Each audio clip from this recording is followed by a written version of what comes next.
OK, takže po dlhšej dobe sa mi podarilo prevádzkovať a spojazniť vysielač na jeden joystick, s ktorým vlastne ovládam všetky 4 kanály.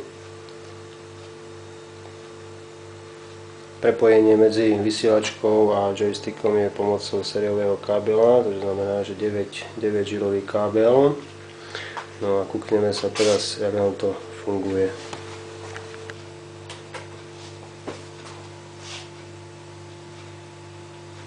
Takže kanál 2 plyn. Krásne.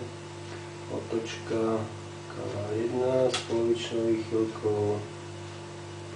Vpred, vzad, takisto s polovičnou výchylkou. A úklon do strán, takisto s polovičnou výchylkou. Ovládanie 4 kanálov jednou rukou. Pre nás jednoduchých ako stvorené.